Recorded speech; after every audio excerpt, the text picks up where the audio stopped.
Gorgias, with Protagoras, represents the first generation of Sophists, pre-Socratic philosophers who used philosophy and rhetoric to acquire valid knowledge.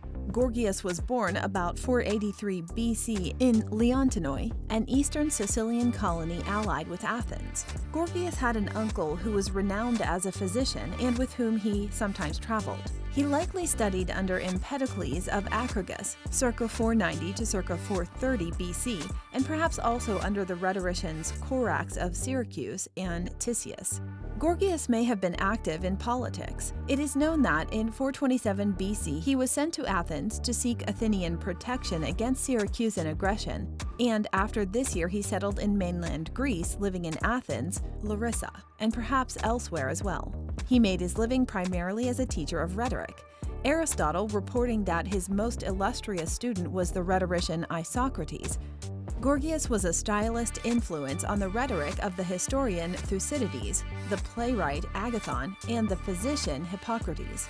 Possibly credible legend has it that Gorgias lived to be 108 and profited handsomely from playing his trade as a rhetorician philosopher. He reportedly died at Larissa, Thessaly in 375.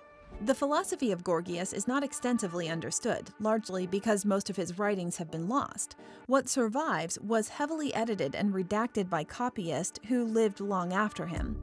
Moreover, while modern philosophers prize precise and economical prose, Gorgias employed elaborate and often ambiguous similes and metaphors, and even puns, as well as apparent satire and sarcasm. He rarely made straightforward philosophical propositions, but often wrote in ways verging on satire. Where most philosophers strive to create systemic consistency, Gorgias freely contradicts himself. For these reasons, some have characterized him as a nihilist, though most modern commentators reject this characterization.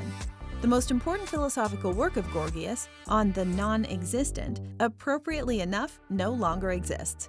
As far as can be concluded from mentions of and quotations from his work, it was an extreme skeptical view of epistemology, arguing that nothing exists.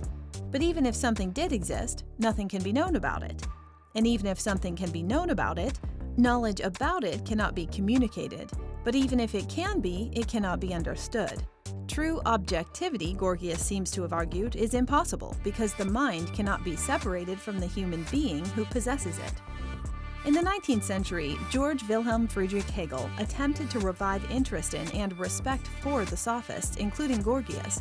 There is, however, a sound reason why the word sophistry came into the English language to describe the use of deceptive and fallacious argument. For many of Hegel's contemporaries, the Sophists were in deep disrepute.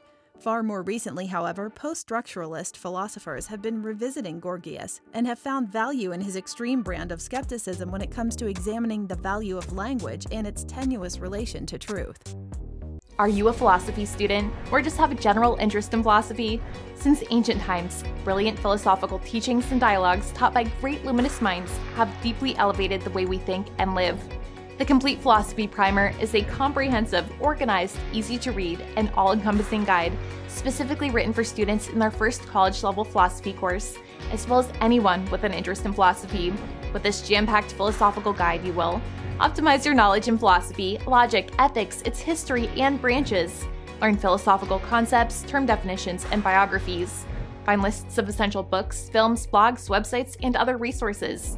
Improve your writing skills. Learn how to argue effectively. And most of all, learn how to be a better student.